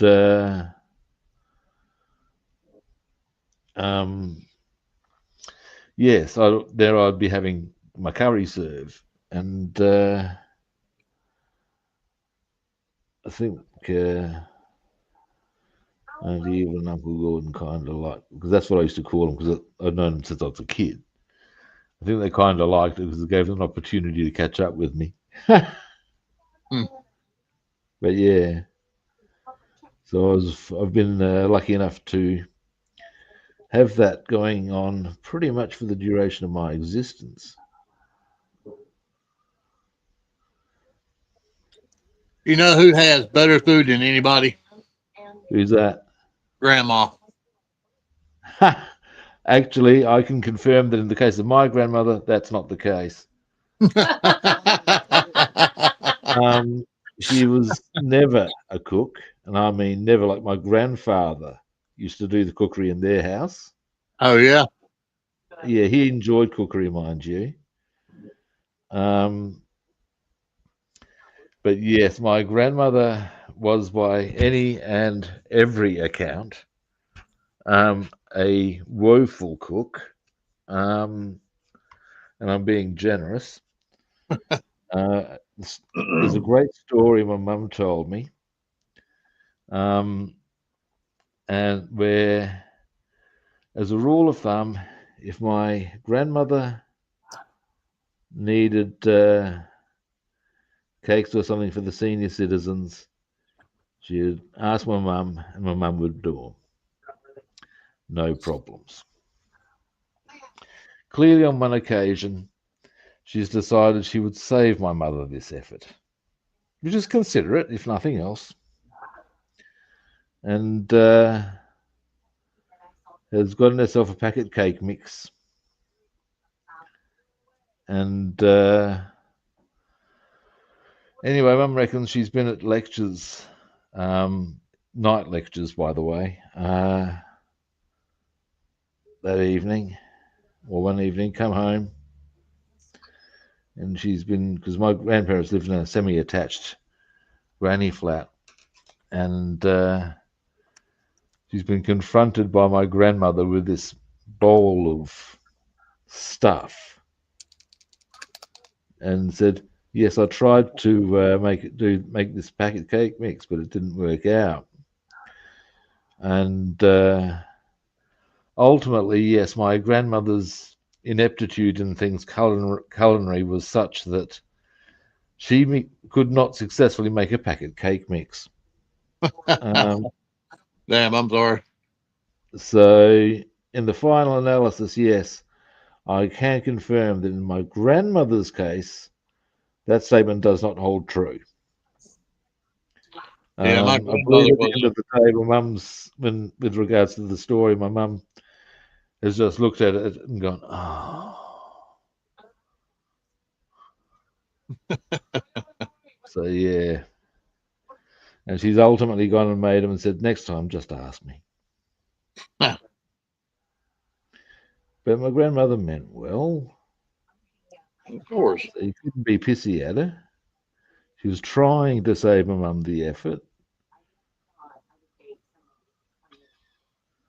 All right, now what we're at here. Okay, so now I've done the tops of them.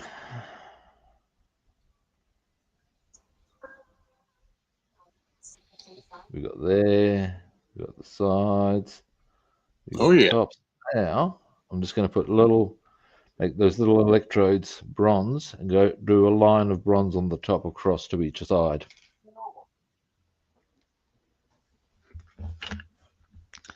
I will also use bronze on the bolts of the wheel stems. Now,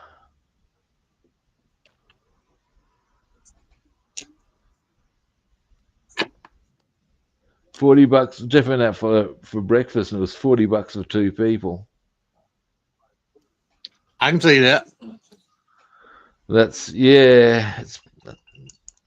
Actually, I can too.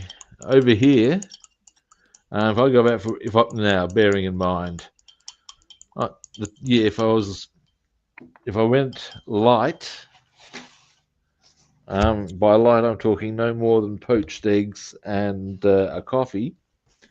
That would probably still cost me $20.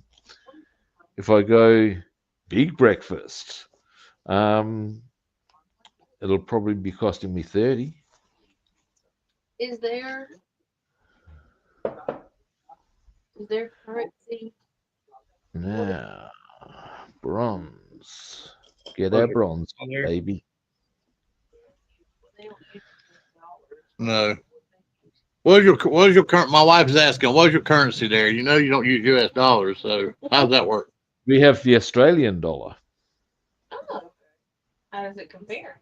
How does it compare? Badly. It's I believe the exchange rate is something like you get 65 for an Australian dollar. It's worth about 65 US cents. Really? Yeah, it's not real strong. Wow. Um, Wow.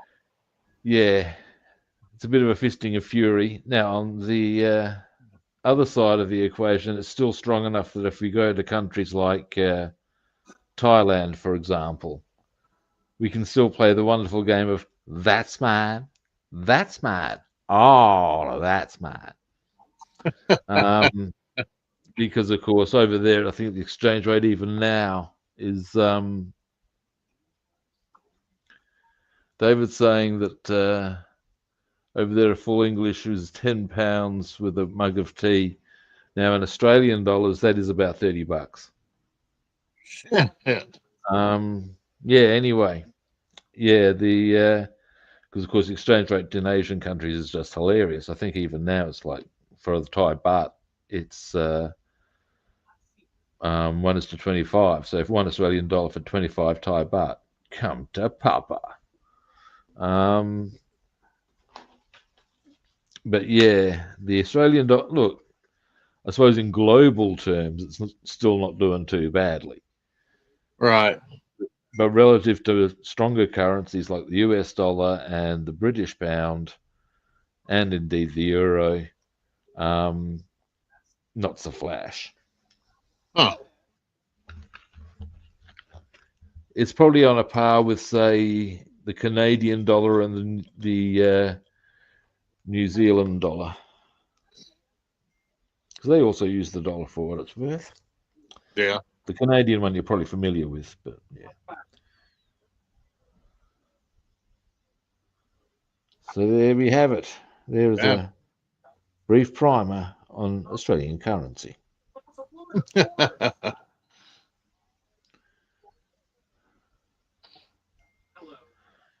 It's Yeah, we can eat pizza for all three of us. She normally gets three mediums, and mine's normally supreme. Hers is like pepperoni. My son's is cheese, and it runs about $55.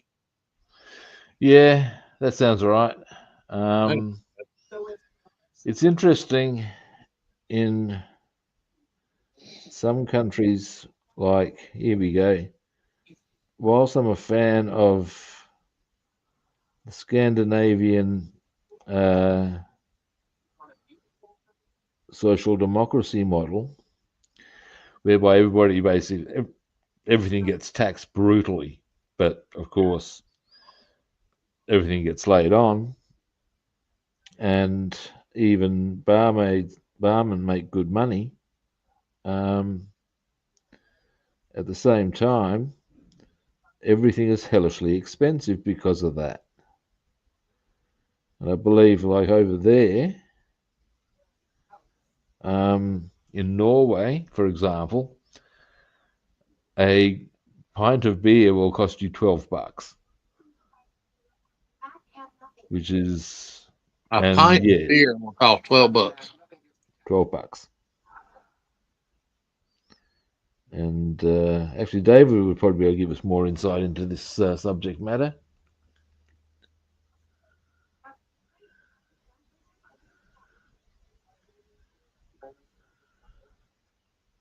Well, what do people normally make per hour at a job there? In Australia, Yeah. it does vary, of course, according to profession. Yeah. Yeah. I'm talking about like an average job, say a restaurant, Average gas job, station, grocery store. should you be looking uh, annually 50 grand a year? I would thought it'd be really, wouldn't want to be going for less than that. That's About a healthy income is 70 to 80. About what it is here. Yeah, for average, 40-hour a week job at grocery stores or gas station. That's about right. Between 38 to 45 to 50. Because and those figures the numbers I'm saying there are also bearing in mind that that's sort of like what a lot of people are getting. Not necessarily, that's not living large or anything. That's Oh no. That's getting um, yeah, because let's face it, these days not too many people do live large.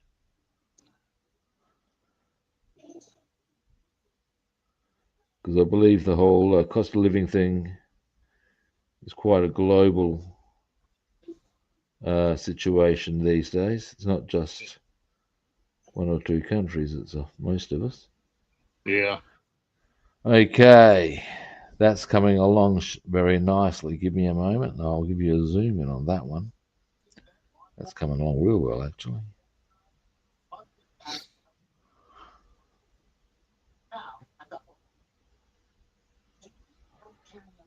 The biggest problem over here, economically, is that it is, and this is kind of curious from the viewpoint of, in some countries, this is not an unusual state of affairs at all, but it's a fairly recent experience over here. And that is that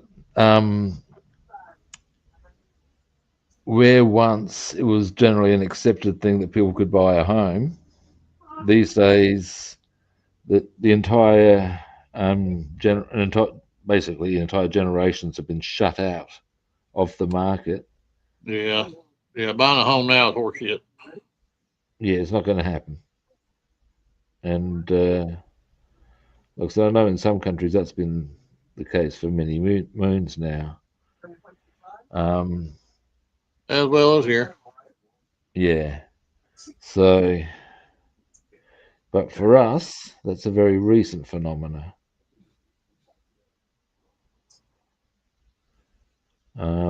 Yeah, and indeed quite a shock.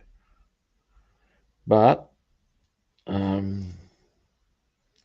that certainly in most of Europe it's unusual to own your home.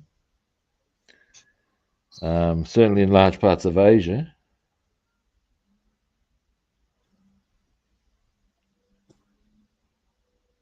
This day and time here, over here, it's better to rent. You ain't got homeowners insurance. You got the highest payment, 30-year mortgages.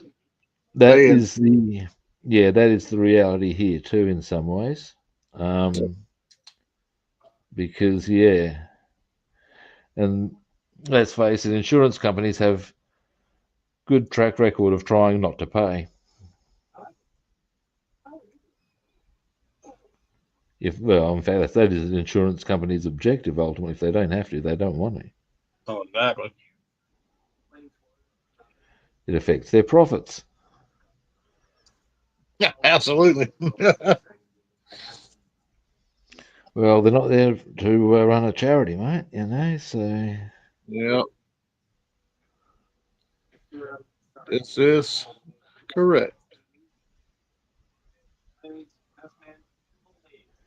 All right, I've almost got one of these completed. I'm pretty happy with that. Then I'll finish the other one. When I finish this color, I'm going to wind up the string. There's still a bit of time between that occurring. Right, there's one of them done. Cool. Happy with that.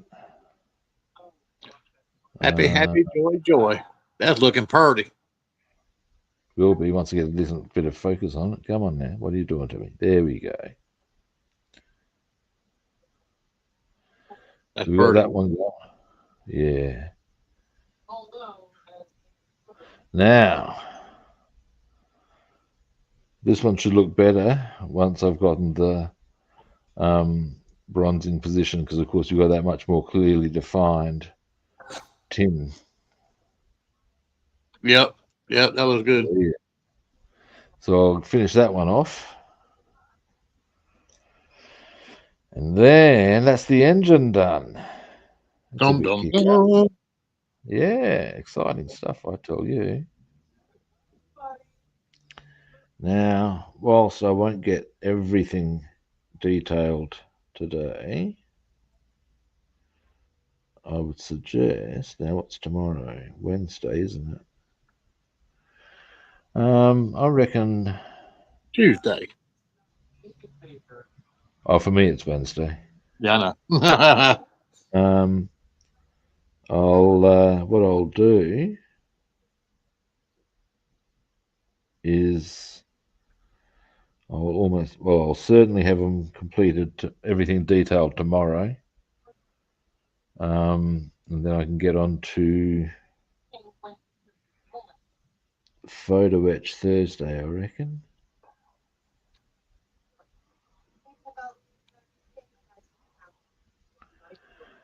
Actually, here's the plan. Tell me. What I'm going to do is tomorrow I'll complete detailing, and I'll also get the aerial wire on and canopy on the P51D, so I'll complete that. So that I've gotten. Okay, so you're gonna work on the P51D tomorrow? No, I'm going to work on this as well. Okay. I'll finish all the detailing. Well, I got And a then car I'm once I've working got on as that well. I'll just put the aerial wire and then canopy on the P51. And I'll get that prepped up because I'll need to have one part of the aerial wire glued on before the stream anyway. All right. Oh, that's looking very pretty now. Now, over here. Here's a concept for you, or something on the topic of pretty. Do you know the Sex Pistols song Pretty Vacant? What's it again? Say it again. Pretty Vacant. No. It's, look, most Sex Pistols songs are highly offensive.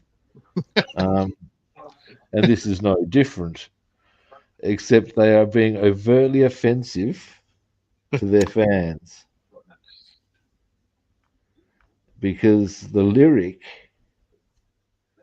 is, "You're so pretty, oh so pretty vacant, and we don't care."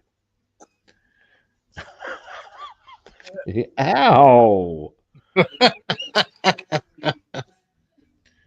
You're so pretty, so pretty. Vacant. You're vacant.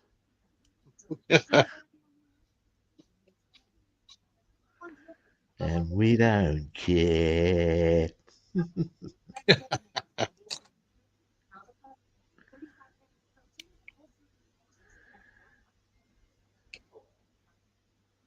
Ah, shit. Yeah. Ah. See, there's that self-satisfied door sound I produce occasionally. Ah. Pleased to be of service. Oh, Lord have mercy. Lord have mercy. Now, just got to do the lines across, and we are good.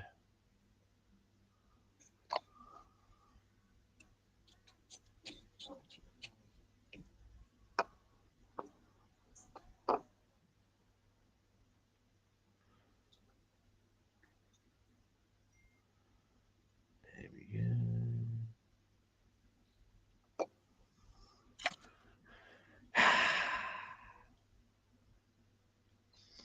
And then it comes down to about 10 spots on the wheel stems in this color.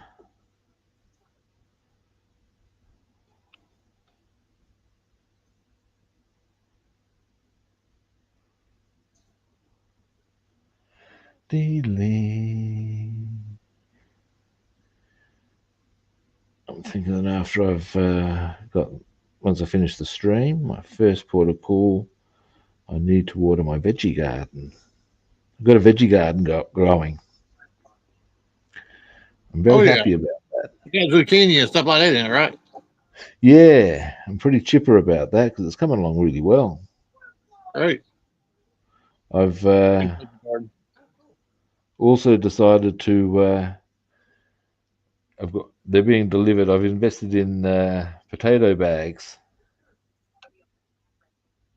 and as far as to grow in, and I've decided I'm going to grow potatoes, sweet potatoes, carrots, and onions. Oh, wow. Yeah, why not? Yeah, we grew cherry tomatoes,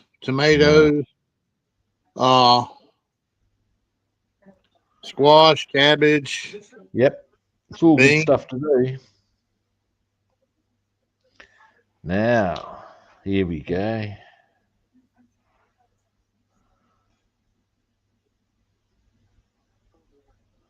Boom. Nice. So yeah, there's that one. Engine is done. Wheel stem bolts. Oop, hang on.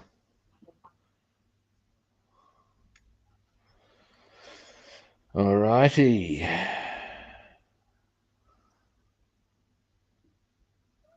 Here we go. Bam. Bam. Bam. So what me and my wife done, since we're the only ones that eat the vegetables, because our son, he doesn't like vegetables. We bought Oh, these shit. we bought 9 little kiddie pools and planted each item in each individual pool. That way you don't have to worry about weeding it, Oh, yeah, that's a good all that. idea. It made it so much easier. I'm also going to get a vertical garden Ah. because there's an area out the front of my unit where I can position it and grow some more. It probably, I don't know if it'd be good enough for veggies, apart from maybe garlic, which is not a veggie but handy to grow. But also various herbs and spices. Yeah, Yeah. that's what we want to do this coming year is plant garlic and some spices. Yep. Particularly those ones that are hard to get, because some are.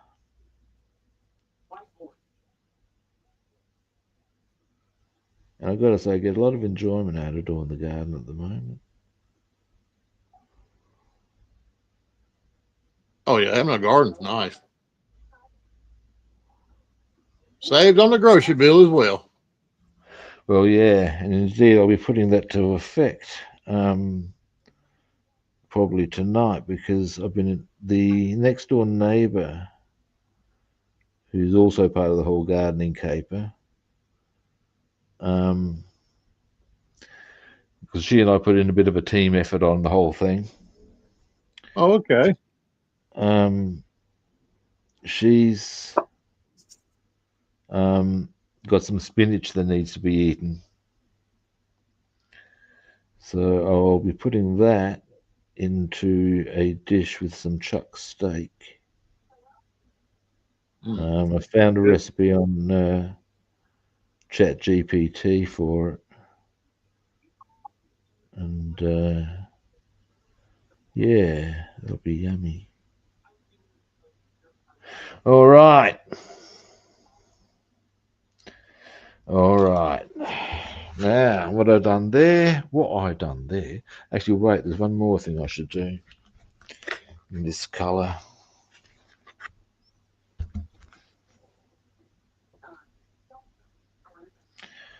Then I'll show you what I've done. Then I'll let Bassman show you what he's done. And then I will wind the stream up.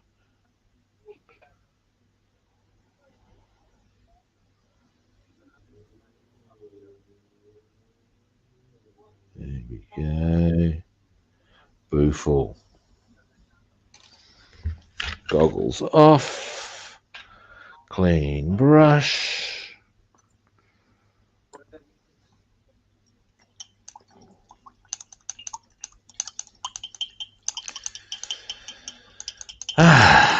Now. So,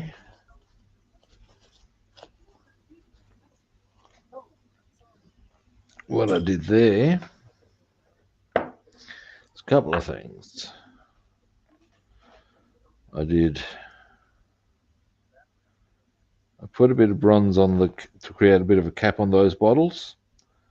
Between where it's ivory and that bronze, I'll put a little strip of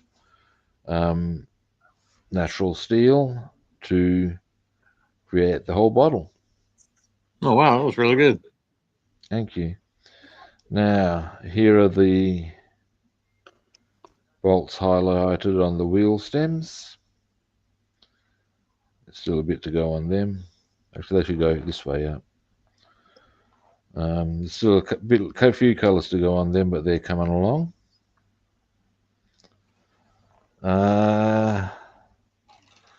And of course, I finished at least these parts of the engine. Oh, yeah. Nice. All righty. Bing. Yep. And now, give us a moment, Bassman, if you want to show what you've been working on. All right. My wheel stems. Oh, yeah, nice. I'm working on the engine. Oh, yeah, that's the thing that holds it. Yeah. And I've changed inside of that to bronze. Oh, pretty. And I've done that one as well. Nice. That's the back side of the other part of the engine. And I've been working on my wheels. Nice. Can't see that right there too good. I got on the back and the front, got it weathered. Yeah, nice one. And I'm working on painting my pilot. I got it. Yeah, good one. Well, the lighting kind of sucks right here. Yep. Oh, well. But that's been about the size of it. All righty. Well, it's all coming together. It is. Now, give us a moment. And zoom out all the way. There we go. That way I won't frighten the natives when I turn the camera around. All righty. Well, thanks everyone for watching. We appreciate it. I appreciate it. First-time viewers, you know the drill. Follow, like, or subscribe. It's really quite simple now, isn't it? Other platforms. I'm Rob the Builder on Facebook and YouTube, and Robster the Builder on Instagram, Twitch, and follow, like, or subscribe. All righty. Tomorrow, I'll certainly be back. You going to be around, Bassman? Yes, sir. If you'll have me, I'll be here. In that case, tomorrow we shall be back. And we'll be doing more work at a similar kit time and on the same kit channel. Catch you good people then. See yous. See y'all.